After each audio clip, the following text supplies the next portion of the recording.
নওদায় CBI এর উপর হামলা, ইউজিসি নেট প্রশ্ন ফাঁসে অভিযানের সময় চড়াও 200 থেকে 300 জন। যে ভাইরাল ভিডিও আপনারা দেখছেন, বিহারের ভাইরাল ভিডিও, যে ভাইরাল ভিডিও সত্যতা যাচাই করেনি নিউজ 18 বাংলা। 200 থেকে 300 জন চড়াও হয়, তবে পুলিশের জালে এখনো পর্যন্ত 4 জন, যেমনটা আমরা বিহার পুলিশ সূত্রে খবর পাচ্ছি। আর এই নিয়ে রাজনৈতিক তরজাতঙ্গে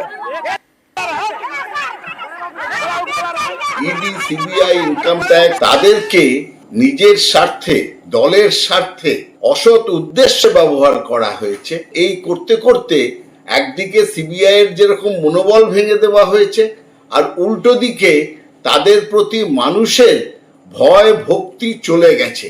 তারা মনে করে এটা মোদির শাখা সংগঠন। তখন এই ঘটনা তো খুব আশ্চর্যের নয়। যারা এখন বিতর্কিত মন্তব্য করছেন, কিছুদিন পরে তারা বুঝতে পারবেন যে সিবিআই তদন্ত করতে পারে কি পারে না। এই দেশের মানুষের সিবিআই তদন্তের প্রতি আস্থা আছে। আর বিহারে যেটা হয়েছে সেটা আরজেডি জোট ধর্ম পালন করেছে। এখানে শঙ্করাঢ্যের বাড়িতে, শেখ শাহজাহানের বাড়িতে কেন্দ্রীয় তদন্তকারী সংস্থা আক্রান্ত হয়েছিল। পুলিশ উল্টে আক্রমণকারীদের প্রোটেকশন দিয়ে আক্রান্তদের বিরুদ্ধে মামলা দায়ের করবার প্রস্তুতি নিয়েছিল। তো পশ্চিমবঙ্গে এটা হয়েছে। পশ্চিমবঙ্গের তৃণমূল, ওখানে আরজেডির বিরুদ্ধে দুর্নীতির তদন্ত, সেখানেও তারা আক্রমণ করেছে। জোটের মধ্যে একটা সামঞ্জস্য গড়ে উঠে, এটা ভালো লক্ষণ। প্রথম দিন থেকেই টার্গেট বিজেপি। কাল থেকে সংসদে শুরু হচ্ছে বিশেষ অধিবেশন। অধিবেশনের প্রথম দিন থেকেই আক্রমণ শানাবে তৃণমূল। বিজেপির বিরুদ্ধে একাধিক ইস্যুতে সুর চড়াবে ঘাসফুল শিবির। শেয়ারে ধস, এক্সিট পোল নিয়ে সরব হতে পারে তৃণমূল। সংসদের 2 কক্ষে দাবি নিয়ে সরব হবে তৃণমূল। সংসদের 2 কক্ষে মুলতবি প্রস্তাব আনার পরিকল্পনা তৃণমূলের। এটা মনে করছেন কেন যে একতরফা বিরোধীরা কথা বলবে আর আমরা চুপ করে বসে থাকবো? এটা মনে করার কোনো কারণ নেই যে ভোট পরবর্তী হিংসার যা তৃণমূল কংগ্রেস চালাচ্ছে, যে নিরবিচ্ছিন্ন অত্যাচার চলেছে, সে শুধু লোকসভায় নয়, রাজ্যসভাতেও উঠবে, ঝড় উঠবে। অভিশপ্ত এই এনডিএ সরকার, কারণ নেট, ট্রেন দুর্ঘটনা, শিক্ষা দুর্নীতি এবং চারিপার্শ্বে সবকিছু মিলিয়ে যে ঘটনা সামনে এসছে, মোদিকে তার জবাব দিতে হবে। বিজেপি কি গলার স্বর চড়াবে, তাদের উত্তর দেওয়ার পালা এবার। সারা ভারত উত্তর চাইবে, দুর্নীতির উত্তর। সোমবার অর্থাৎ কাল থেকে শুরু সংসদের অধিবেশন। আজ তৃণমূলের লোকসভা নেতা সুদীপ বন্দ্যোপাধ্যায়ের সঙ্গে সাক্ষাৎ করেন সংসদ বিষয়ক মন্ত্রী কিরেন রিজিজু।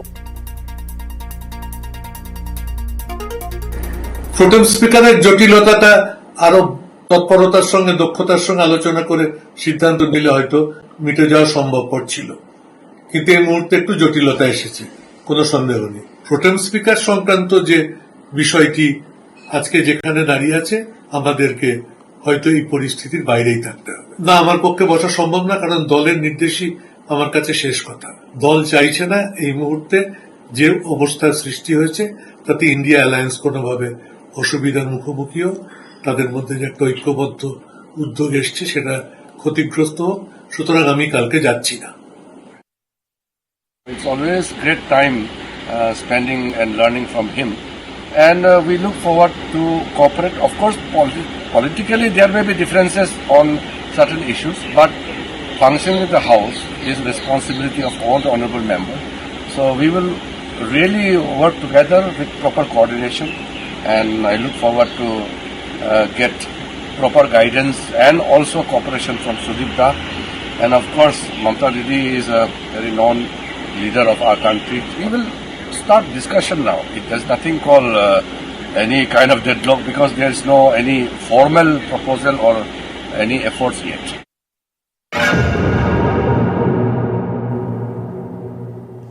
সেরা 11তে এবার অন্যান্য খবরের দিকে নজর রাখবো। জঙ্গি যোগ সন্দেহে ধৃত কলেজ পড়ুয়া গ্রেফতার। কম্পিউটার সায়েন্সের ছাত্র। বাংলাদেশের জঙ্গি সংগঠনের লিঙ্কম্যান হিসেবে কাজের তথ্য পেয়ে অভিযানে এসটিএফ ও রাজ্য পুলিশ। পানাগড় থেকে ধৃত মোহাম্মদ হাবিবুল শেখ। আর ইনি এই তুঙ্গে রাজনৈতিক চর্চা।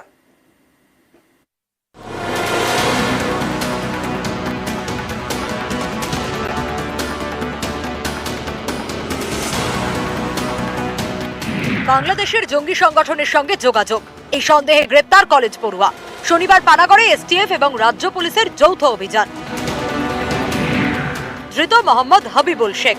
21 বছরের এই যুবক পশ্চিম বর্ধমানের পানাগড়ের মিরপাড়ার বাসিন্দা, কম্পিউটার সায়েন্সের দ্বিতীয় বর্ষের পড়ুয়া। এই যুবকের সঙ্গেই নাকি জঙ্গি সংগঠনের যোগসূত্র পেয়েছে এসটিএফ। তাদের দাবি, বাংলাদেশের নিষিদ্ধ জঙ্গি সংগঠনের লিঙ্কম্যান ধৃত মোহাম্মদ হাবিবুল শেখ সোশ্যাল মিডিয়ায় নিষিদ্ধ জঙ্গি সংগঠনের সঙ্গে নিয়মিত যোগাযোগ রাখত, বিভিন্ন তথ্য দেওয়া নেওয়াও করেছে। হাবিবুলের সম্পর্কে তথ্য পেয়েই ময়দানে নামে রাজ্য পুলিশের এসটিএফ। শনিবার কাকসা থানার পুলিশকে নিয়ে সোজা পানাগড়ের মিরপাড়ায় হাবিবুল শেখের বাড়িতে গ্রেপ্তার করা হয় কলেজ পড়ুয়াকে। রবিবার তাকে দুর্গাপুর মহকুমা আদালতে তোলা হয়। এসটিএফ আধিকারিক এবং কাকসা থানার পুলিশ তাকে নিজেদের হেফাজতে নিয়ে তদন্তের গতি এগিয়ে নিয়ে যেতে চাইছেন, কারণ এর পিছনে কে বা কারা রয়েছে তা খতিয়ে দেখছে এসটিএফ আধিকারিক এবং কাকসা থানার পুলিশ। আমি আগেই বলেছি পিএফআই, সিমি, জামাত, হেফাজত 72টা জায়গা উন্মুক্ত পশ্চিমবঙ্গে, যেখান দিয়ে যে কেউ বাংলাদেশ থেকে ঢুকতে পারেন, বেরোতে পারেন। কল্পনাও করতে পারছেন না আগামী 10 বছর পরে কোথায় যাবে পশ্চিমবঙ্গ। বিজেপি মনে রাখবেন, আপনাদের দফতরে, স্বরাষ্ট্র মন্ত্রকের দফতরের স্টেটমেন্ট, তাতে বলা আছে ভারতবর্ষের অন্তত 14টা রাজ্যে কোনো না কোনো জঙ্গিদের গতিবিধি, করিডোর, বাসস্থান এর অস্তিত্ব পাওয়া গেছে, এবং তার মধ্যে কিন্তু বিজেপি শাসিত রাজ্যও রয়েছে, এগুলো ভুলে যাবেন না। দুর্গাপুর থেকে অর্পণ চক্রবর্তী, নিউজ 18 বাংলা। খুন লুকোতেই ছেলে ধরা গুজব।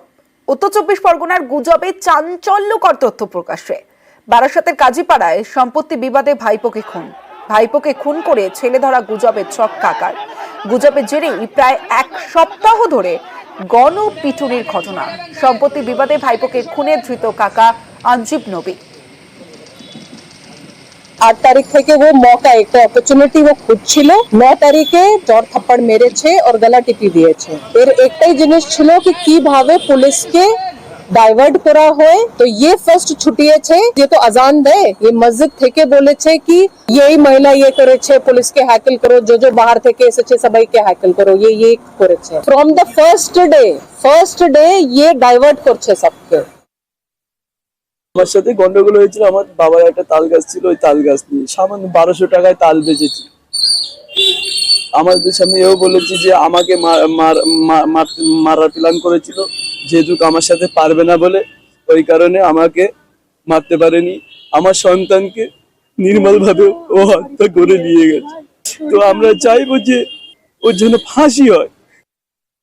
ও আমার বলছে আমার ভাইরে মারার প্ল্যান ছিল, আমার ভাইরে মারতে পারবে না বলে, যার জন্য আমার ওই ভাইপোকে প্রথমে এরকম ঘাড়ের এখানে মেরেছে, অজ্ঞান হয়ে গেছে, ঘাড়ে করে তুলে আমাদের এই ঘরের পেছন দিয়ে নিয়ে গিয়ে ওই বাথরুমে ঝুলিয়ে দিয়েছে। ওসব তো আমরা জানি না, ওসব তো লোকেই গুজব তুলেছে, বলছে কিন্নি নেই, লোক নেই, ওই নাকি বলেছে, সেটা তো আমরা বলতে পারছি না। ও মোটিভটা ঘোরানোর জন্য এই সমস্ত করেছে। আমরা তো ভাবতেই পারিনি যে আমার মায়ের পেটের ভাই মাত্র 1200 টাকার জন্য এই কাজ করবে। এখন আমরা ওর ফাঁসি চাই, যে কোনো প্রকারে ওর ফাঁসি চাই।